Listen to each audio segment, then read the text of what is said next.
music. I'm done. All right. Sabrina, Justin, you guys think this is probably... Yeah, no problem. Fantastic. All right. How many of you were here the last time I was here? Okay, fantastic. So you remember one of the first things that we do is called a preframing exercise, where we set a positive emotional and mental state. This is something that I do in all of my workshops, so don't just feel like that this is something that's, you know, weird or out of the ordinary. But what I want you to do is just take a moment and connect to a time in your past that you were really proud of yourself, where you accomplished something that you really can connect with right now, whether it's graduating from college, high school, finishing a race first, baking the perfect birthday cake for somebody you love, whatever it is, just connect to that moment really quickly, that sense of accomplishment that you felt whenever you did actually succeed at something that you set out to accomplish. And I want you to think on a scale from 1 to 10, how intensely you feel that right now. Like if you had to, if somebody gun to your head, how much do you feel connected to that moment now? Where are you at? 4. About a 4? Okay, so I want you to just internally step inside and go deeper into that moment like you're there right now, and see if you can't crank it up just a little bit. Just connect with it just a bit more. Like I'm there. Like I remember that feeling. I remember that sensation. See, cognitive studies have shown that whenever we go from a place of being accomplished in the sense that we can do something, that we're actually more likely to learn the next thing at a faster rate. So we want to do that because there's 4 stages to the learning process. The first one is unconscious incompetence, meaning that we don't know what we don't know. I can't know what I don't know, right? So once you become aware of something, now you're conscious of it, but you're still incompetent at it. You're still not good at it, right? So the second stage is conscious incompetence. Once we start practicing a new skill or something that we've just learned, we go to the third stage, which is conscious competence. We know what we're doing, but we're actually really conscious about it. We're having a focus. If you can remember whenever you first started learning how to drive a car, this is whenever you don't really want to drive anyone else's car, you're happy with your car, you're at 10 and 2, you're watching the mirrors and everything. I see people driving down the road now. Women are amazing experts at drivers. I don't know why we don't have more female NASCAR drivers, because I'll pull up to you at a stoplight and they're doing makeup, drinking a cup of coffee, and answering a text message while they're on. So that's the mastery level. That's whenever you move to a state of unconscious competence. You're not even having to think about it, okay? And most of our emotional states, like happiness, sadness, joy, excitement, all of those are unconscious, competent things that we can do. Nobody has to tell you how to be happy, right? You can just be happy. Whenever you're ready to be happy, whenever something happens and you're happy, you're just there. You don't have to think about it. Let me think about how to get happy. You can just be happy.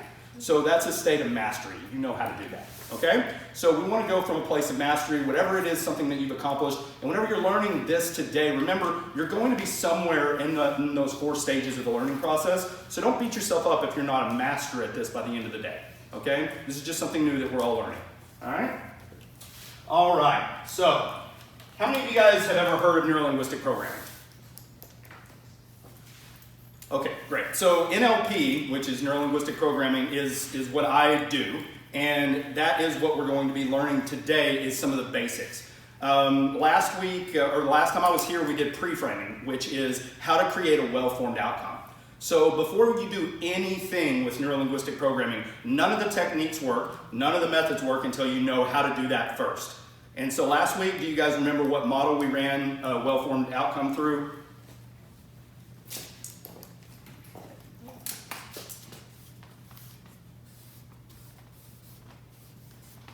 You remember that? So anytime you're trying to create an outcome that you want in your mind, and you're trying to pre-frame it, whatever you want to accomplish, whether that's going into a sales meeting, whether you're just sitting down with a friend to have a cup of coffee, if you have an outcome that you want accomplished, run it through the pure model to make sure that you can connect with the outcome that you want in a way that you can execute it, okay? So anytime you're going into a meeting, it doesn't matter whether it's a potential client, whether it's somebody you're trying to recruit, whatever it is, you want to set up in advance how you want the actual outcome to go. Any of the details in the middle of the meeting, whatever, that can go however it wants to, but at the end, this is what I want, okay? So the first thing is the P. What is the P? Positively state what you Thank you very much. What does that mean, positively stated? Talk about what you do want, not what you don't. Thank you. Can you give me an example?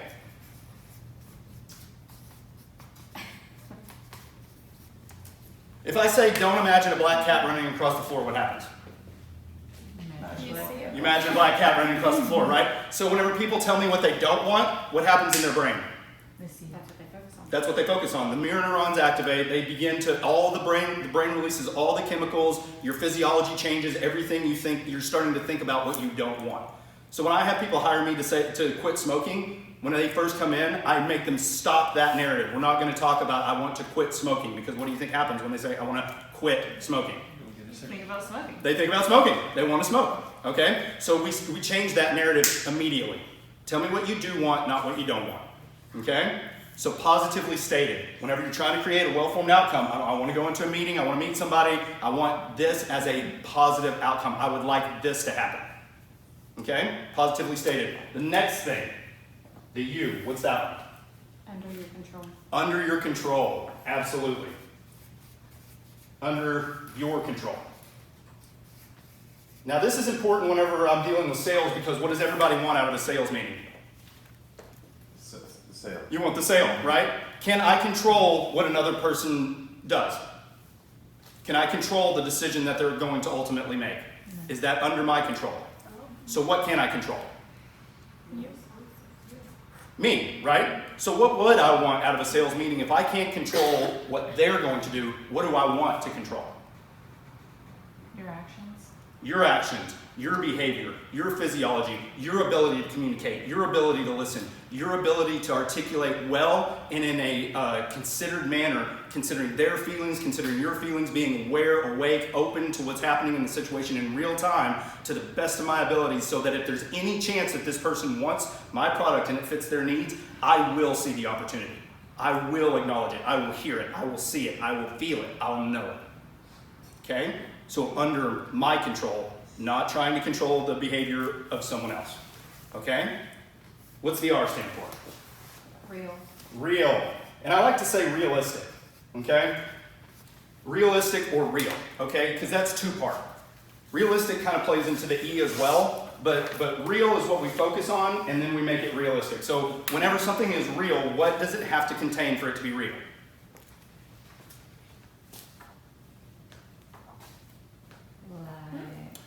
What kind of car do you drive? Truck. You drive a truck. Now, if I were to ask you, like, when he said truck, what popped into your head, Justin? A monster truck. A monster truck, right? Is that what you drive? That's not what you drive, is it? Cadillac Escalade. You drive a Cadillac Escalade. Okay, and so now, what color is his Cadillac Escalade? White. You know that, right? Okay. Now, why do you know that?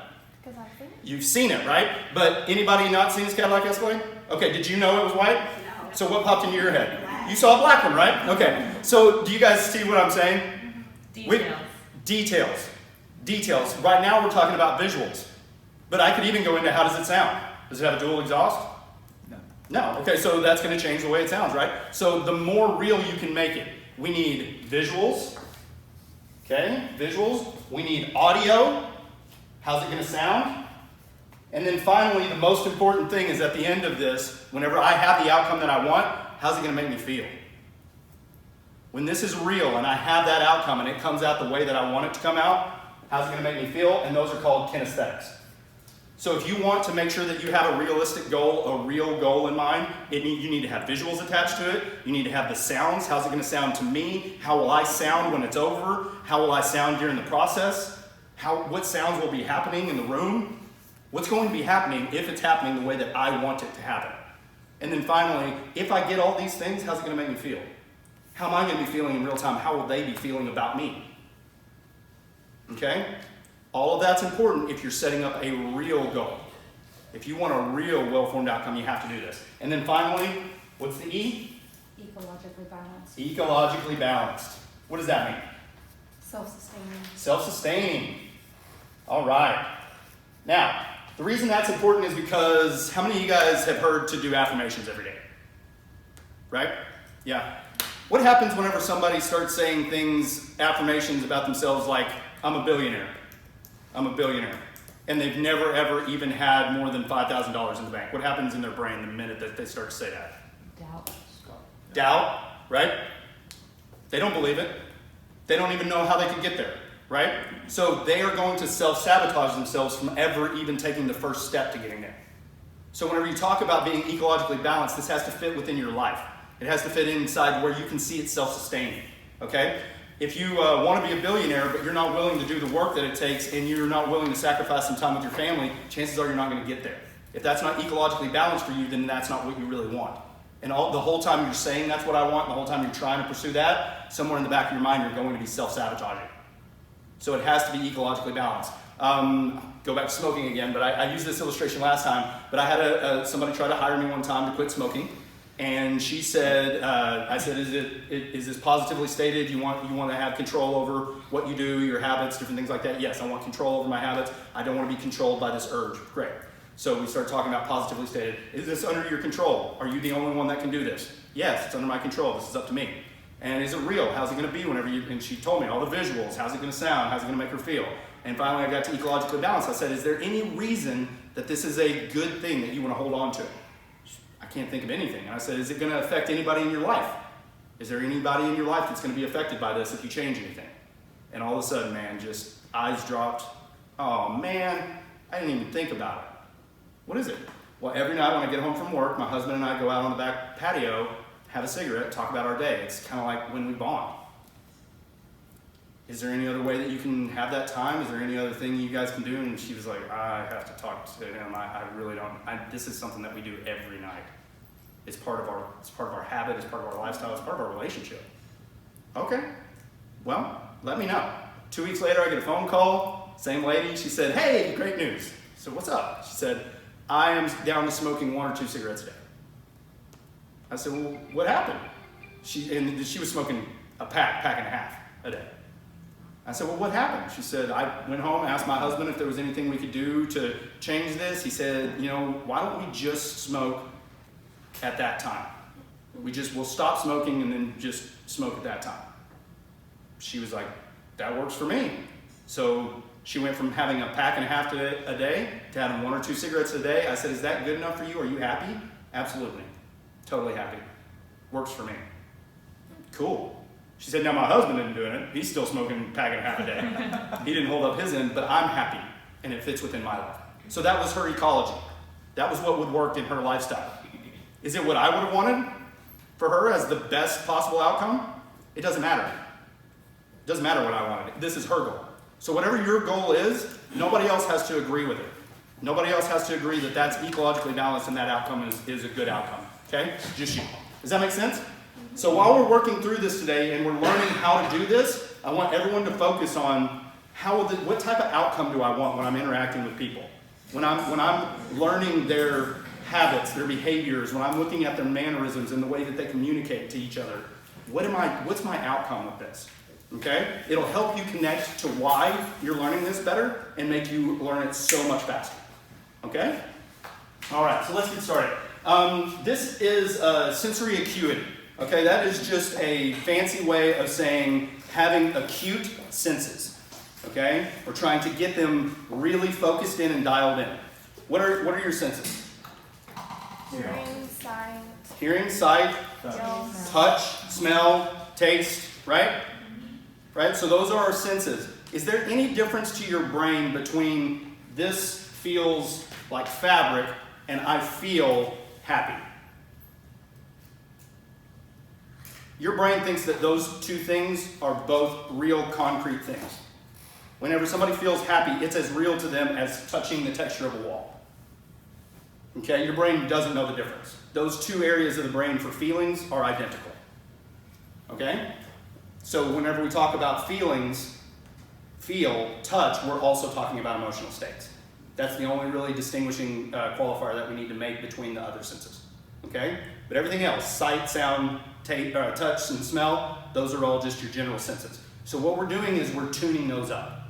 We're using those senses to acutely be able to read somebody else's emotional and mental state. Okay? So the first stage of that is emotional intelligence, where we start to learn and memorize what the 7 basic human emotions look like. The 7 basic human emotions. Has anybody ever seen the show Lie to Me? You seen Lie to Me? Okay. So it's based on a real guy. His name is Dr. Paul Ekman. And what he did was he studied the tribal people of Papua New Guinea who have been isolated from any other culture. And what he found was that they even exhibited the 7 basic human emotions. These are the traits that we have evolved to have so that we can communicate without communicating. Okay? So that's anger, contempt, fear, disgust, happiness, sadness, and surprise. And you have all of those in your handout with demonstrations, but we're actually going to look at it, and some of them are pretty funny. I'm not going to lie to you whenever you see these.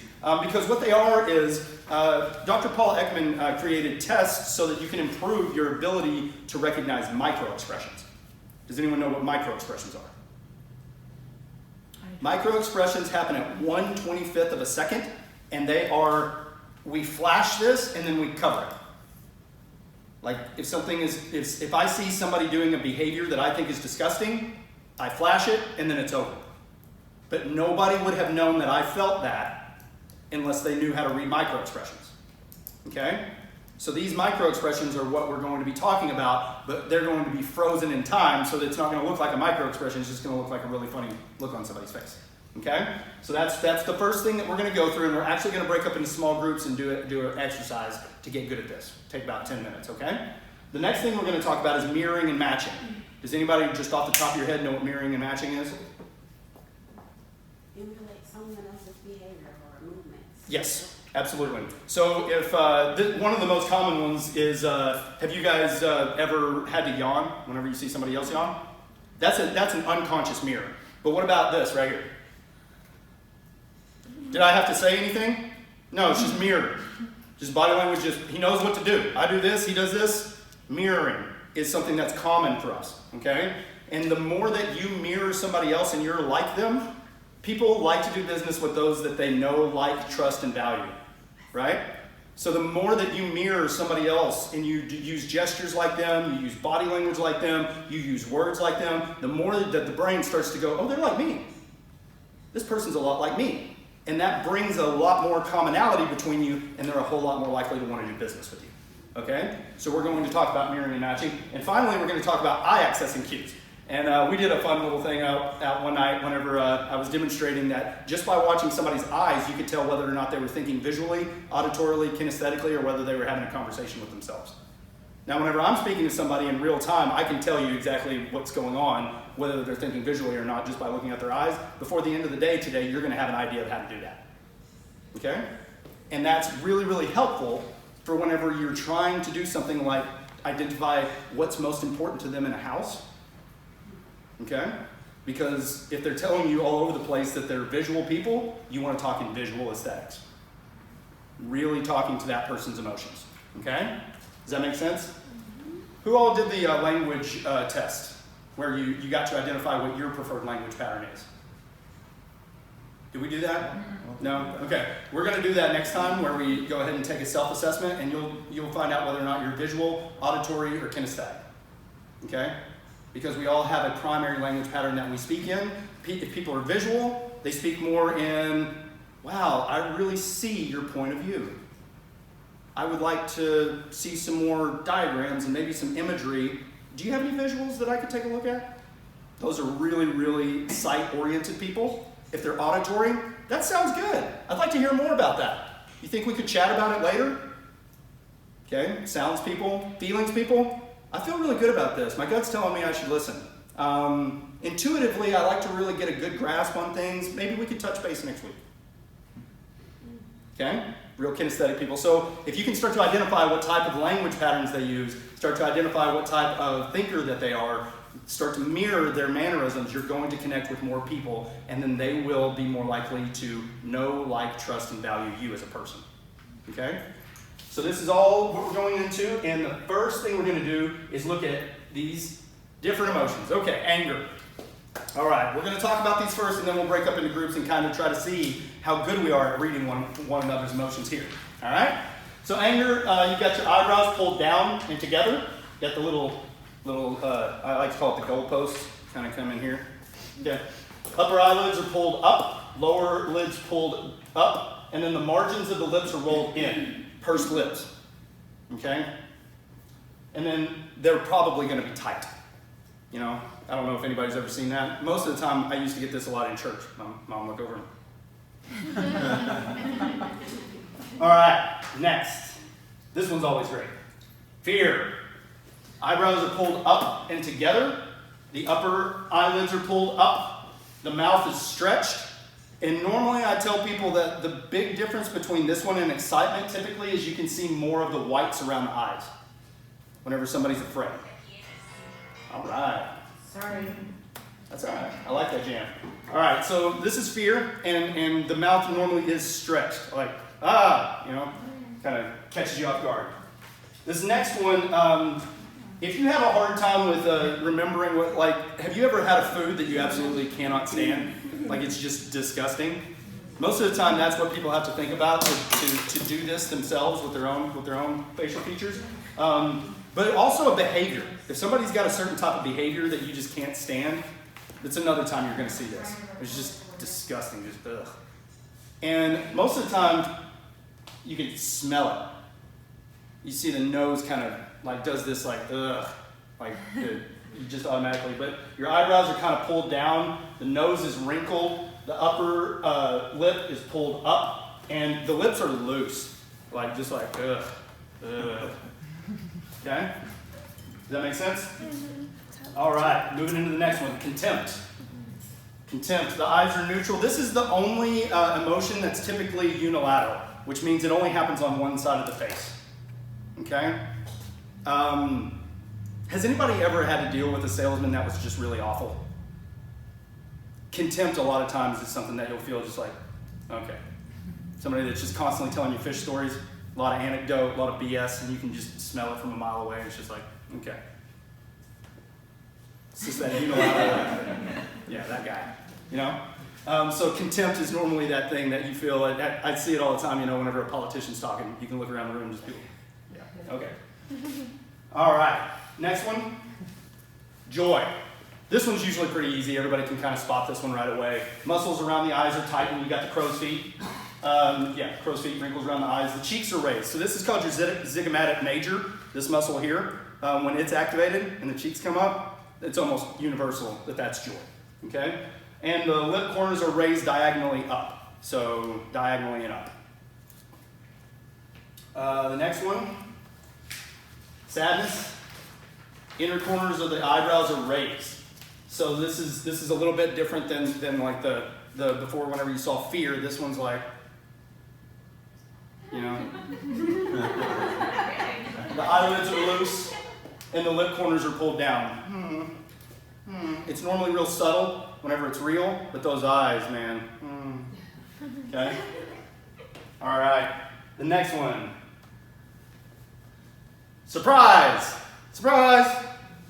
Entire eyebrows pulled up. Boom! It just skyrockets up. Okay? A lot of people confuse this one with fear. You're not going to see the whites of the eyes as much.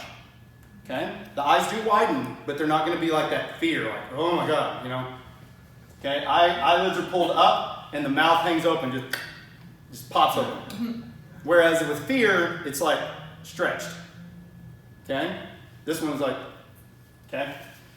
Surprise! All right. So, we'll do that one in a minute. All right. Everybody go ahead and open up your handouts to page 4. And what we're going to do is break up into groups of, let's see, 2, 4, 6, 8, 10. Perfect. Break up into groups of 2 so that this doesn't get too complex. And I want you to just turn your chairs and face one another, kind of get away from other people. Find somebody that you trust, that you know that you can work with really well, and or that you're comfortable working with. And what we're going to do is, what I want you to do is one person goes first. Okay? And I'm happy to walk around and be the first person to demonstrate. Okay? But what I want you to do is pick one of the 7 emotions. Okay? And this is how this works. Do you guys want to, whenever you go to see a play or you watch a movie, do you want to know that the person is acting, or do you want to believe that they're really the character? Believe it. I want to believe it, right? So in order for this to work, you can't just pretend to be angry. You actually have to take a moment in your mind that you remember that made you angry, and you have to replay that in a loop in your head. Okay? You can't just think about a time I was surprised and try to act that way. You need to really genuinely be surprised, okay? Now remember, these micro expressions typically happen 1/25th of a second, so your instinct is going to be to flash it and then it'll go away. So do your best to try to read it on that person's face right away and make a guess. If you're wrong, let them do it again. You can just tell them, no, that's not it. And then do it again, okay? Replay that memory again, do it again, and see if they catch it the second time. All right? I want everybody to go back and forth. We're going to take about 10 minutes to do this, and then we'll move on, okay? You guys good? All right, let's get started. We just go through the different.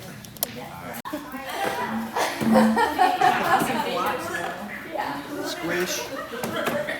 Normally that's a lot of fun. It's not very often you get a captive audience who's willing to let you look at their face, so really give yourselves a hand because that takes a lot of courage to do that with one another. So thank you guys very much. Was there anything that unique or anything that you realized in this exercise that you kind of surprised you? It's hard to read Calvin's face. Calvin's face is kind of and that could be two-part. Maybe Calvin wasn't quite ready to show you all of his emotions. You know, maybe sometimes people have a hard time really wanting to connect with something that makes them sad. You know, and so this exercise can be. He's a paramedic. He's probably a pro. I know that's why his fear was kind of like. Yeah. So sometimes that happens, and then what I've noticed it gets really cool in a lot of these workshops is some people will say rather than seeing it, I started to feel it. Like while they were demonstrating it, I started to actually feel what I thought they were feeling. And that's really kind of that mastery stage that we want to get to, is that I don't even really have to think about it. When they demonstrate it, I go, ooh, I felt that. I feel what it is that they're feeling. Okay? And so the better you get at this, the more that's going to happen in real time, is that you're going to know what it is that they just felt because you'll feel it too. Okay? So practice this with people you love, your family members, friends, as often as they will let you and as often as you can, because getting good at this is the foundation in emotional intelligence. Okay? All right. So now we're going to talk about mirroring and matching. Does anybody have anything else they want to add to that before we move on? All right. Great job, guys. Mirroring and matching. Okay. So here are some of the things that you can mirror and match. What's the difference between mirroring and matching? Unconscious and conscious? Okay. Anybody else have any ideas?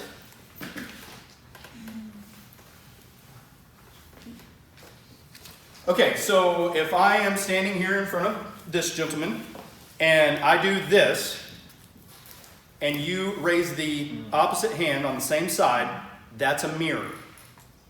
Okay? If I do this and you do the other side, that's a match. Okay? A mirror is whenever it's identical.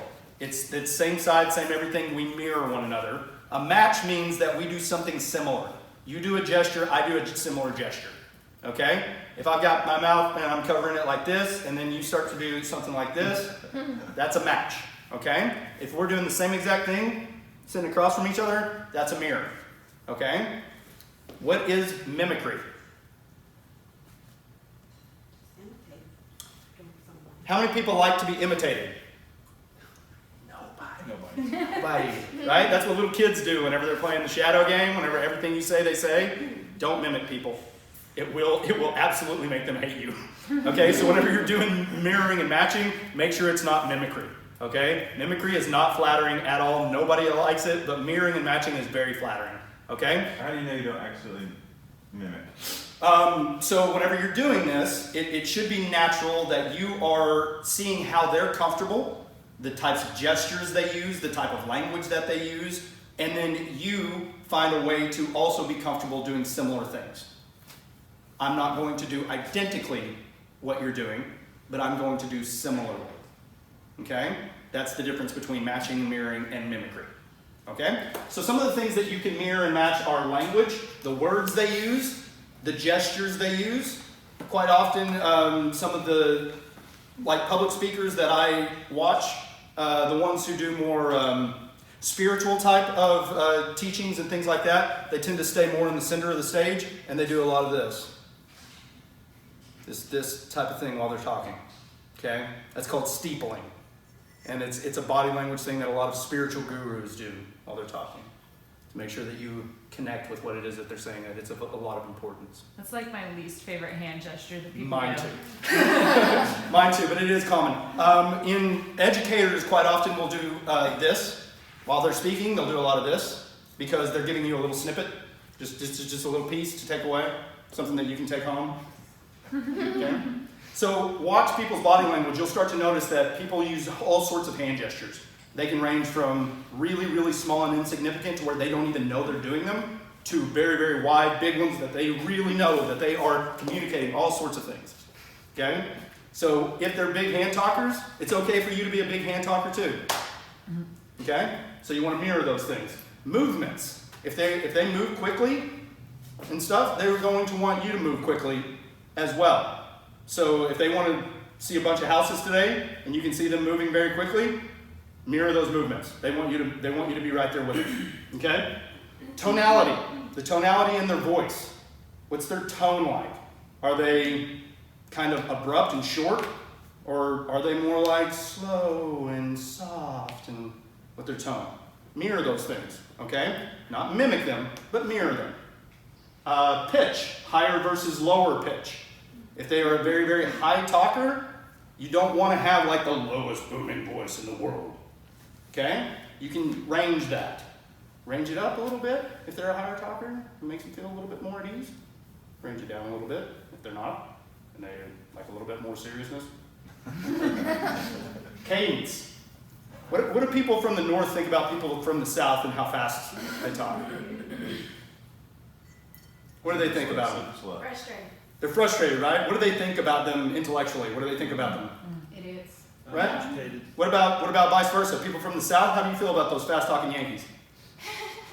They need to calm Too big a down. hurt. Need to calm down, a little bit slick, trying to get something by me, right? So make sure you're mindful of their cadence. How quickly are they speaking versus how slowly do they prefer to speak and communicate?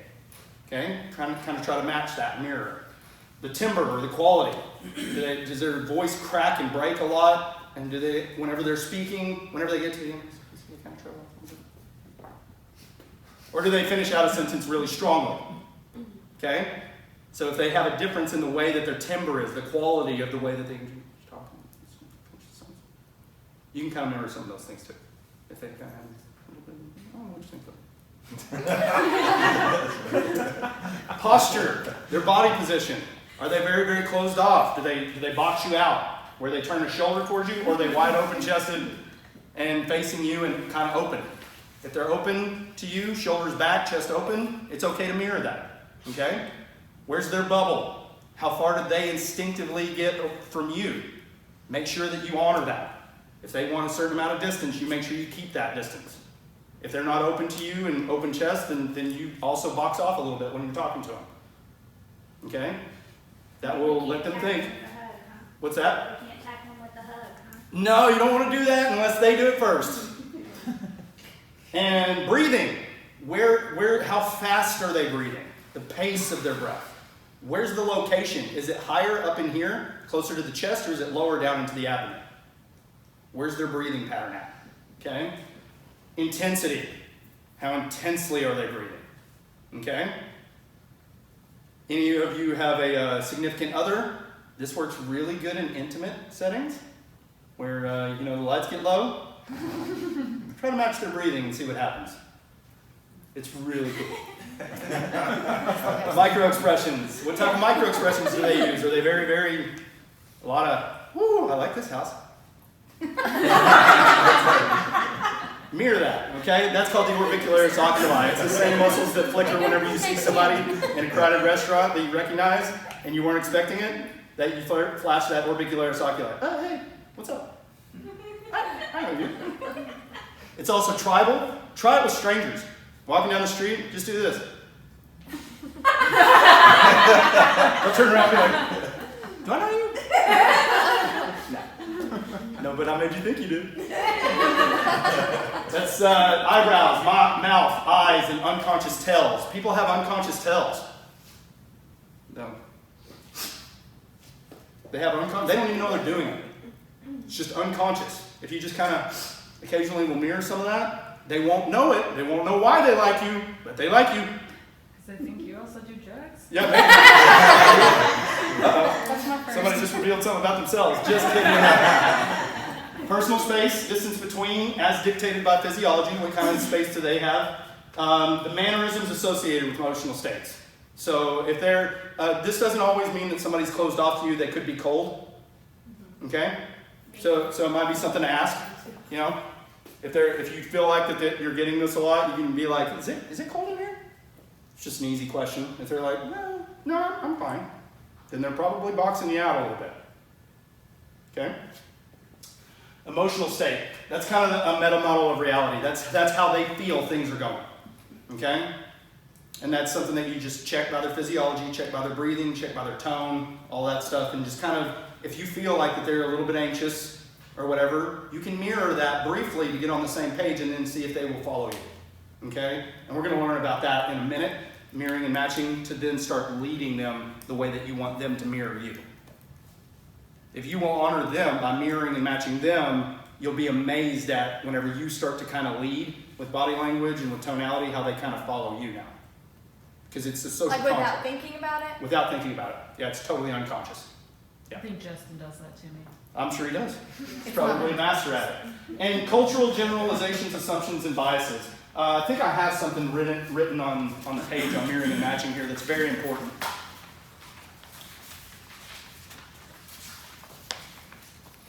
Yeah, bottom of page 8. Does anybody want to read that for me? If anyone feels like they're a strong reader. If not, I don't mind. I do not feel that. When we mirror and match someone else's cultural or regional generalizations, we do not adopt their mindset. We embrace their mindset and align with it in order to fully understand the subject. In no way should you violate your own morality or ethical codes in order to develop rapport, as this will be a violation of your internal meta model of who you are. Does that make sense to everyone? Very, very important thing to remember while you're mirroring and matching. I am not becoming them. I'm not aligning myself with their views, their ethics, their morals. I am trying to understand their views, their ethics, and morals by embracing them, not adopting them. Okay? If we try to embrace their ethics, and I've seen this happen, I don't know if you guys have ever seen this happen, but somebody who is kind of a, man, I hate to throw this guy under the bus, but whenever I was in car sales, there was a guy who was in church every time the doors were open, but if somebody came on the lot and that person was using vulgarity, profanity, all sorts of stuff, he'd just do it right back. I mean, just totally, just all in. Pandering. Just, right. And how do you think people felt about that guy? Nobody trusted him. Yeah. Nobody trusted him.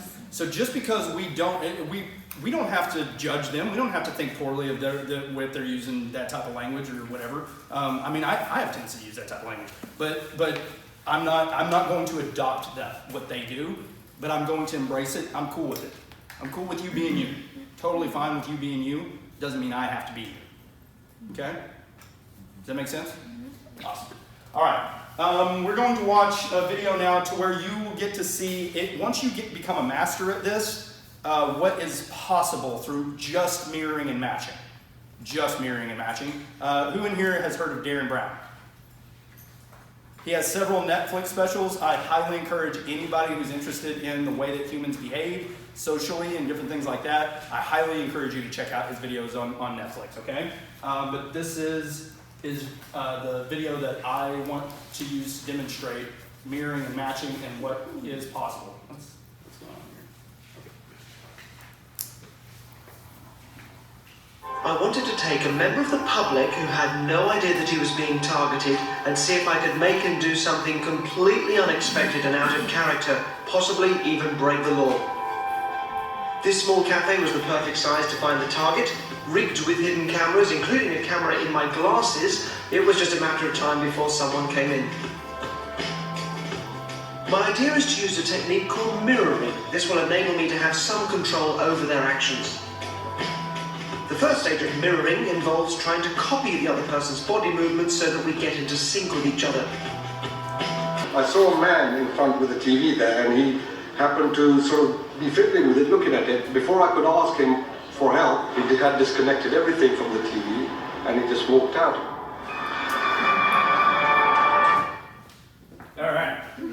So, once you get really, really good at this, how many people did he have to go through before he got to one that just was influenced by mirroring and matching alone? Three, right? So statistics show actually 33% of the population are highly influenced by hypnotism, by social mirroring, different things like that without even being aware of it, okay? That's not very much. So this gives you a slight edge, all right? Being able to know how to do this, being able to know how to do it well, gives you a slight edge. It does not necessarily mean that you're going to have people clucking like a chicken or jumping through hoops for you, okay? So just remember that. Even somebody that's an expert like Darren, 33%, okay? Does that make sense? And so did everybody catch the minor subtleties in how he was mirroring people? Yeah, so it's really not complex. It doesn't take much. It just takes being very, very attuned to watching and watching specifically their behaviors and mannerisms, okay? All right, so mirroring and matching. The last thing we're gonna end up I wanted to take a member of the public. NLP eye accessing cues. Okay, so everybody in your handbook, we're gonna go to page 9, and we will break up into groups again for this, but this is the majority of the population, somewhere around 70% of people. This is how their eyes move whenever they are considering different concepts in their mind, if they're thinking visually. Up and to the right are remembered images. I'm remembering something that did happen, whether it's a movie that's playing out in my mind. Whenever I was asking you about what color your vehicle was, everything like that for the brain, I mean, you know that really easily. I wouldn't have to, but if you were thinking of something and trying to recall it, most typically, if you're trying to recall a color of something and you're having a second to remember it, your eyes are going to go up and to the right. If somebody is trying to fill in the blanks on a story and there's some of the details that are missing, they'll start to go over here to constructed images, where they're starting to create images that may not necessarily even be part of their memory. Okay? So you can kind of watch that happen. If somebody is lying intentionally about something that happened, they're going to be going back and forth. That's a really easy way to detect deception. Okay? So if you've ever had a kid stay out late or anything like that, and they start telling you what they did, like half the story is going to be true, and then the other half is going to boop, boop, be popping over. And you kind of be like, you sure that's what you guys did? Yeah. So auditory. The right side is typically remembering a sound, and then the left side would be creating a sound in your mind. Okay? Like if you ever listen to your favorite song, you're going to be remembering that. If I ask you to sing the song yourself, you start to create it. Okay? Or even say the alphabet backward. You start to create that in your mind. Okay?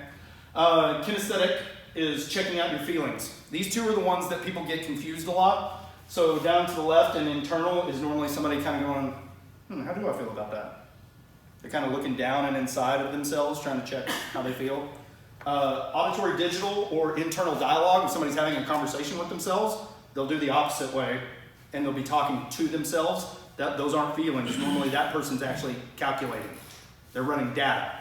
So that's not going to be feelings oriented at all. If you get those two mixed up, you're going to totally blow it, because people who are data oriented and calculating are not checking feelings. They're not concerned with their feelings on something at all. Okay? So if you start to try to use a lot of feelings words and try to connect to them on feelings, they're going to be like, oh, this person doesn't get me at all. Okay? So the feelings is looking towards your heart? Typically people are going to look kind of down and inside on feelings, and they're going to kind of, what I've noticed is most of the time people will look almost, when I'm working with people, they almost always look almost straight down and inside for feelings. That's been my experience. But universally, it's supposed to be kind of off and to the left. And then whenever people are having a conversation with themselves, normally it's off and to the right. What I've noticed is if people are having a conversation with themselves and it's internal dialogue, it will be off to one side or the other. They'll be kind of off to the side having a conversation with themselves. Okay? Now, these are not universal. Not everybody's eyes do this, so I always like to set a baseline and start to ask some questions that are oriented to color and different things like that. This can be as subtle as like, what colors is the Harley Davidson logo? Orange. Yeah. So, and what other color? Black. Yeah. So if I'm setting like I'm trying to get a baseline of how somebody constructs visual imagery, then I can ask just something out of the blue, and I just noticed he had a Harley Davidson logo on his shirt, so I just went with that. Okay, so little things like that, just to set a baseline, just so I kind of know. These are subtle, you don't have to really overthink this. But we're going to break up into groups again and go ahead and get the partners that you had, and you're going to do this exercise and start to learn that person that you're talking to right now, how they visually construct images, how they remember them, how they do auditory sounds, and how they do feelings and internal dialogue. And I want you to watch their eyes and just make a note. Draw an arrow. If they look up and to the side, draw an arrow to the direction that you saw them look. If they look up into the other side, draw an arrow, and we're going to work through this with each other. Okay? Yes, Is ma'am. it my left or their left? So it's looking at them. Okay. So this is, you'd be looking at this person, and that's what they would be doing. Okay? So it'd be whoever's looking, it would be my right, their right. Okay? But that doesn't matter because we're setting baselines with this person you're working with. We're going to forget about this diagram for a minute, and we're just going to work with this person. Okay? And we're going to set a baseline. We're going to determine how they remember things, how they construct them, and just kind of start to see if you can identify the patterns. And what's really cool about this is once you start to see it, you can't unsee it. So whenever you start talking to people and their eyes are going all over the place, you're going to be like, I know what this means. All right, let's break up into our groups again. How's your credit?